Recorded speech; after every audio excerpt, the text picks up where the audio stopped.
Assalamualaikum warahmatullahi wabarakatuh. Selamat pagi, Profesor Ustadz Tuhud. Kami dari kelompok 1 yang beranggotakan saya sendiri Halisatu Zahro, ada rekan saya Ferrari, dan ada Sabrina Larasati akan mempresentasikan berita Goto dalam 3 media. Yang pertama ada Detik, yang kedua ada CNBC, yang ketiga ada Business.com. Boleh di-share screen?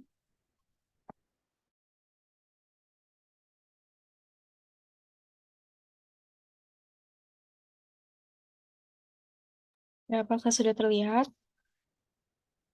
Oke, saya lanjut ya. Jadi, pertama kita dapat dari media Detik. Berita pertama ini ada di tanggal 13 Oktober 2023 dengan penulis Muhammad Lugas Pribadi dengan judul Komisaris William Tanuwijaya jual 0,03% sahamnya di Goto. Ini alasannya. Lalu narasumbernya itu William Tanuwijaya itu sendiri dengan posisi Komisaris Co-Chairman PT Goto Gojek Tokopedia. Dan pesanan ini berdasarkan keterbukaan informasi yang dilaporkan ke OJK dan publik.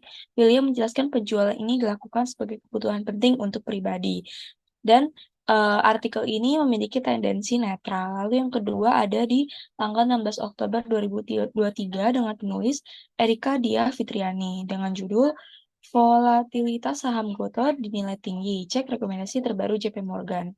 Di sini narasumbernya ada Hendry Wibowo bersama timnya, yaitu Ananto Januari, Ellen Tanujaya, Alexio, dan Ranjan Sharma dengan posisi mereka sebagai Head of Indonesia Research and Strategy dari JP Morgan. Lalu di sini pesannya ini kalau Goto ini memiliki peringkat OW, di mana di sini hasil merger antara Gojek dan Tokopedia ini pada tahun 2021 merupakan perusahaan teknologi terbesar di Indonesia berdasarkan ekosistem dan nilai transaksi bruto, dan tendensi dari artikel ini adalah positif. Lalu yang ketiga ada artikel di tanggal 17 Oktober 2023, penulisnya itu Anissa Indrayani dengan judul Patrick Walujo borong saham Goto sejumlah 10 miliar. Di sini narasumbernya itu dari pengumuman keterbukaan informasi Bursa Efek Indonesia. Lalu di sini ada pesannya, transaksi pembelian saham dilakukan untuk tujuan investasi pribadi, status kepemilikan saham langsung. Saham dimiliki secara langsung dan terdaftar atas nama Sugito Walujo. Dan di sini tendensi artikel ini adalah netral. Lalu yang keempat ada artikel pada tanggal 18 Oktober 2023 dengan penulis Retno Ayuningrum. Di sini memiliki judul Goto Gandeng Bang Jago, luncurkan GoPay tabungan by Jago. Di sini ada dua narasumber yaitu Hans Patuwo dan juga Arif Haris Tanjung yang merupakan memiliki posisi yang pertama Presiden Unit Bisnis Financial Technology dari Goto dan juga yang kedua Direktur Utama Bank Jago. Di sini pesannya itu kalau tabungan GoPay tabungan by Jago ini menjawab tantangan masyarakat untuk unbank. Lalu berangkat dari misi yang sama, mereka percaya kalau kolaborasi antara bank dan ekosistem digital ini menjadi kunci dan juga melakukan inovasi untuk mengakselerasi inklusi keuangan melalui kepemilikan rekening bank. Dan di sini tendensinya itu positif. Lalu yang kelima ada artikel di tanggal 20 Oktober 2023 dengan penulis Ilyas Fadila. Di sini judulnya itu Bos-Bos Goto mau jual saham. Patrick Walujo tak terkait kinerja. Di sini narasumber itu ada Pak Patrick Sugito Walujo sebagai Direktur Utama Goto. Sini pesannya itu adalah kalau penjualan itu merupakan keputusan pribadi dari beberapa mantan anggota direksi dan tidak menunjukkan kehilangan kepercayaannya kepada perseroan atau prospek bisnisnya. Dan di sini tendensi artikel ini adalah netral. Lalu yang artikel ke-6 di tanggal 30 Oktober 2023 dengan penulis Ahmad Dwi Afriandi di sini memiliki judul Rugi Bersih Goto turun jadi 2,3 triliun di kuartal 3 2023. Dengan narasumber yaitu Pak Patrick Sugito Walujo yang merupakan Direktur Utama dari Goto. Di sini ada pesannya kalau mereka telah mencatat pertumbuhan positif setelah mencatatkan penurunan 2 kuartal berurutan.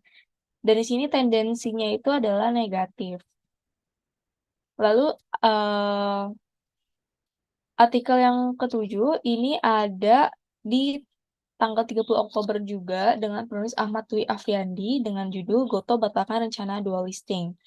Dengan narasumber Pak Patrick Sugito Walujo, Direktur Utama Lalu pesannya itu masih sama seperti sebelumnya, yaitu GTV Group telah kembali mencatat pertumbuhan positif setelah mencatatkan penurunan 2 kuartal. Dengan tendensi artikel ini adalah netral. Lalu selanjutnya artikel di tanggal 30 Oktober 2023 dengan penulis Inkana yang memiliki judul Laporan Keuangan Gotoh Kuartal 3 2023 rugi susut 53%, beban umum turun 57%. Di sini narasumbernya Patrick Sugito Lujo lagi, yang merupakan direktur utama dari Gotoh. Di sini pesannya adalah kalau Gotoh akan terus beradaptasi secara taktis untuk mempertahankan kepemimpinan pasar. Lalu di sini tendensinya itu adalah positif. Lalu yang ke-9, eh, ini sama di tanggal 30 Oktober 2023 dengan penulis Ahmad Dwi Afriandi dengan judul Diet Bakar Duit Bikin Rugi Gotoh Susut 65%. Di sini narasumber itu diambil dari keterangan perusahaan Gotoh. Dan pesannya ini kalau perbaikan ini dihasilkan dari monetisasi dan pengulangan intensif serta beban pemasaran sebesar 36% dibandingkan tahun sebelumnya atau penghematan sebesar 2,1 triliun dan tendensinya itu adalah positif. Lalu selanjutnya artikel di tanggal 31 Oktober 2023 dengan penulis Erika Diah Fitriani memiliki judul Persaingan Ketat, Gotoh Kikis Beban Pemasaran hingga 36% per tahun.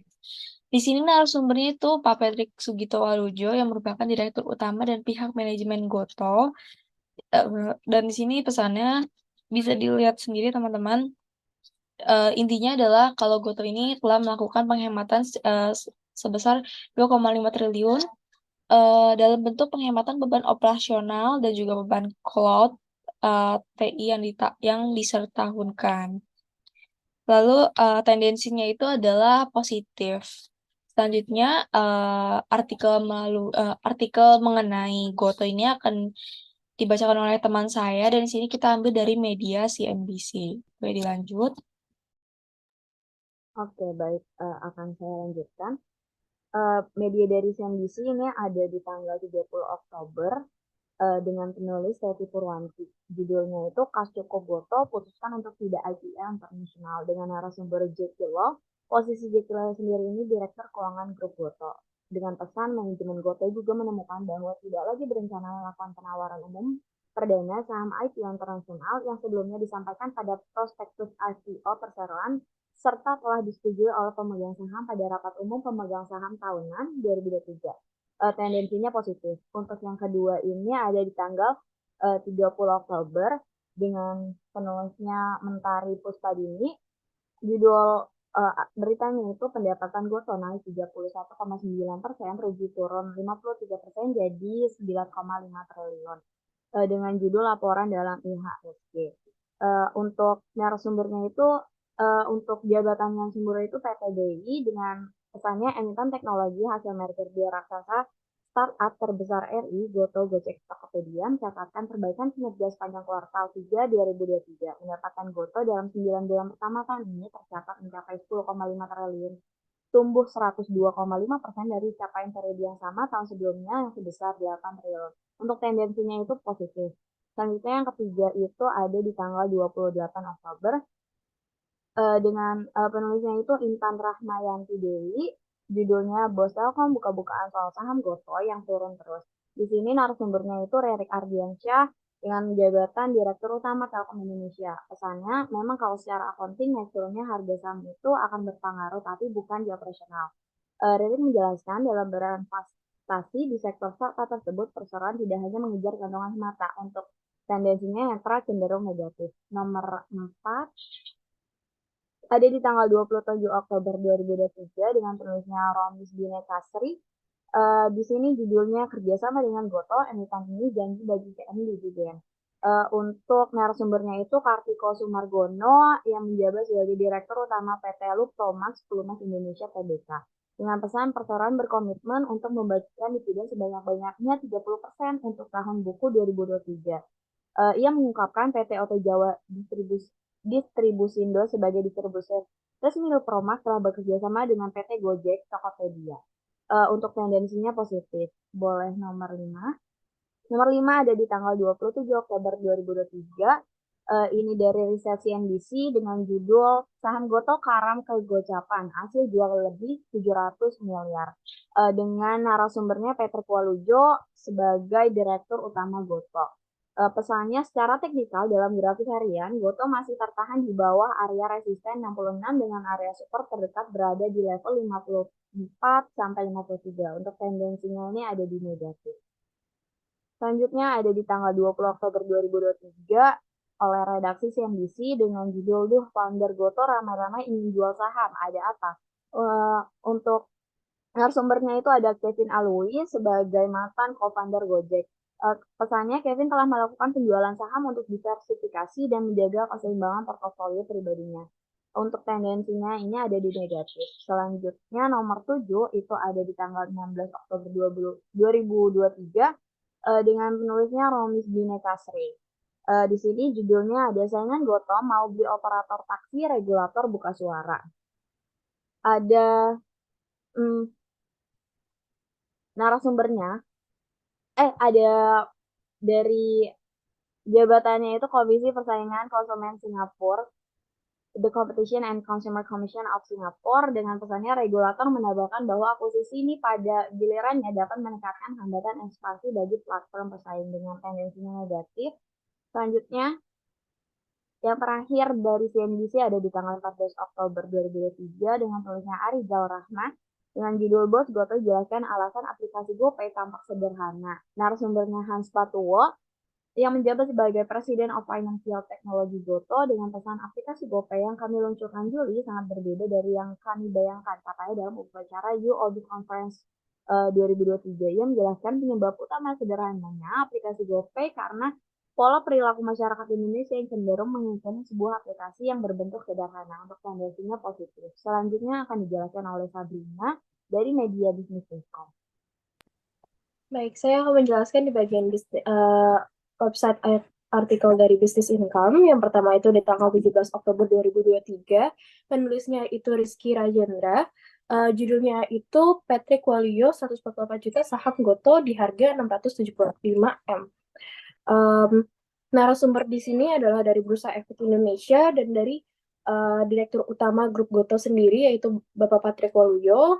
Posisinya beliau adalah Direktur Utama Grup Goto. Lalu pesannya bisa dilihat seperti yang ada di tabel, lalu tendensinya adalah netral.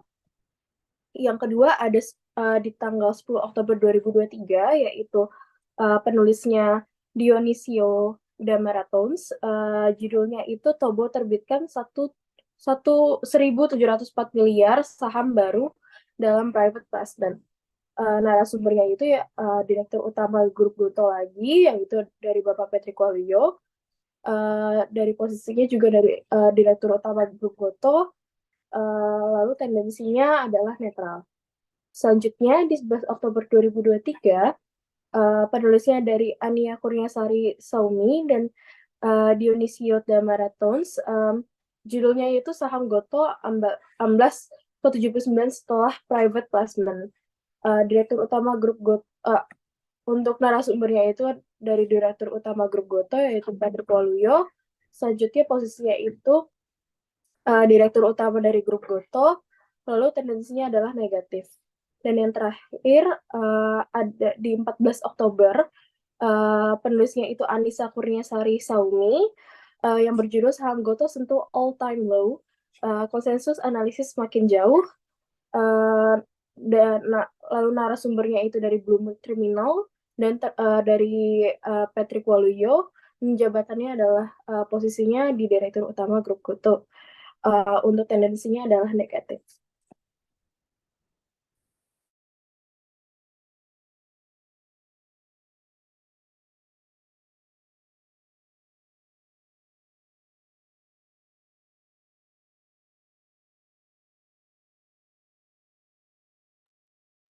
Baik, terima kasih sudah menyempatkan waktu untuk menonton video kami. Kurang lebihnya mohon maaf. Wassalamualaikum warahmatullahi wabarakatuh.